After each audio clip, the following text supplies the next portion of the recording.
আসসালামু আলাইকুম ওরহমতুল্লাহি ওবরাকাতুহ। পায়রা টেলিভিশনের পক্ষ থেকে রমজানুল মোবারকের সকলকে শুভেচ্ছা জানাচ্ছি এবং ঈদ উল ফিতরের অগ্রিম ঈদ মোবারক জানাচ্ছি। দেশের এবং বিদেশের,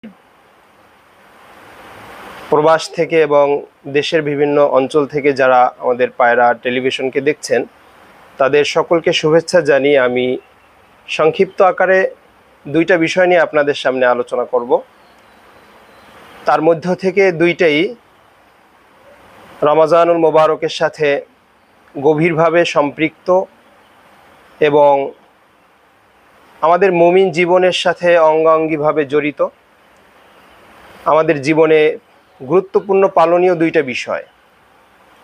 তার মধ্য থেকে একটি বিষয় হলো যেটা রাসূলুল্লাহ সাল্লাল্লাহু আলাইহি ওয়াসাল্লাম তার মাদানী জীবনের প্রতিটি বছর পালন করেছেন। রাসূলুল্লাহ সাল্লাল্লাহু আলাইহি ওয়াসাল্লাম মাদানী জীবনের প্রতিটি বছর যে বিষয়টাকে এত গুরুত্বের সাথে পালন করেছেন, ওই বিষয়টা আমরা নবীজির উম্মত হিসাবে অবশ্যই আমাদের জন্য পালনীয় এবং অত্যন্ত গুরুত্বপূর্ণ একটি বিষয়। সেইটা হলো এতেকাফ। এতেকাফের শাব্দিক অর্থ অবস্থান করা। পরিভাষায় এতেকাফ বলা হয় আল্লাহ রাব্বুল আলামিনের নৈকট্য অর্জনের জন্য যে কোনো জামে মসজিদে বা যেখানে 5 ওয়াক্ত নামাজ জামাতের সাথে আদায় করা হয়, সেইখানে অবস্থান করাকে এতেকাফ বলে। এতেকাফ মূলত 3 প্রকার, আমরা সংক্ষেপে আলোচনা করি যদি।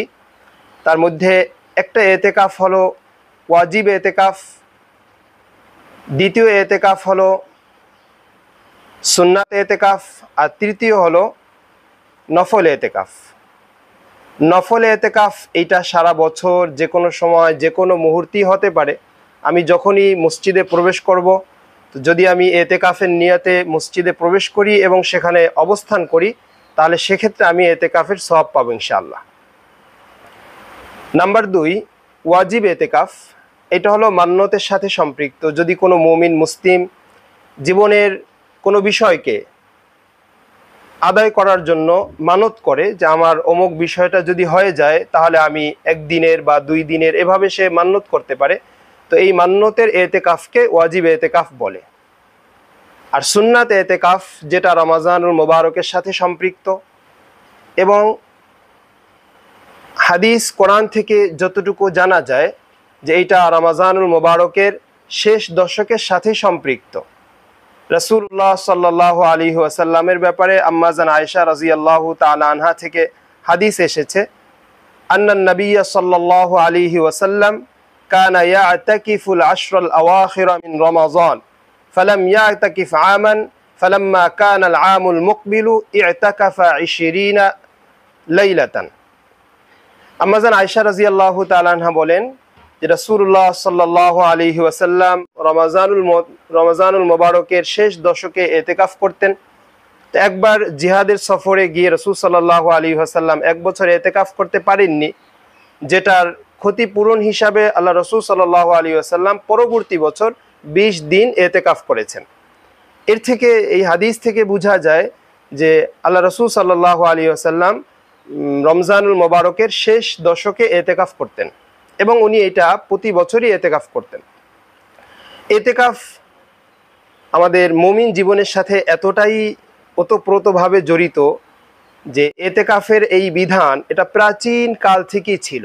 যেমন কোরআনে কারীমের এক আয়াতের দিকে যদি আমরা লক্ষ্য করি, যেখানে আল্লাহ রাব্বুল আলামিন ইব্রাহিম এবং ইসমাইল আলাইহিস সালামের ব্যাপারে বলছেন, ওয়াহিদনা ইলা ইব্রাহিম ওয়া ইসমাইল আন তাহিরা বাইতিয়া লিত-তাইফিনা ওয়াল আকিফিনা ওয়ার রুকআইস সুজুদ। আল্লাহ রাব্বুল আলামিন কোরআনে কারীমের মাধ্যমে আমাদেরকে জানিয়েছেন যে আমি ইব্রাহিম ও ইসমাইলকে আদেশ করলাম, তোমরা আমার ঘরকে সেই সকল লোকের জন্য পবিত্র করো যারা এখানে তাওয়াফ করবে, এতেকাফ করবে এবং রুকু ও সিজদা করবে। এই আয়াত থেকে আমরা বুঝতে পারলাম যে এতেকাফের এই বিধান প্রাচীন যুগ থেকেই আমাদের উপরে হয়ে আসছে। তো পরবর্তীতে আমরা আমাদের নবী মুহাম্মদ রাসূলুল্লাহ সাল্লাল্লাহু আলাইহি ওয়াসাল্লামের মাধ্যমে আমরা এই শেষ দশকের এতেকাফ পেয়েছি আলহামদুলিল্লাহ। যারা আমরা প্রতি বছর এতেকাফ করছি তাদের জন্য অনেক অনেক কৃতজ্ঞতা। আমরা সকলেই চেষ্টা করব প্রতি বছর এতেকাফ করার জন্য। আল্লাহ আমাদের সকলকে তৌফিক দান করেন।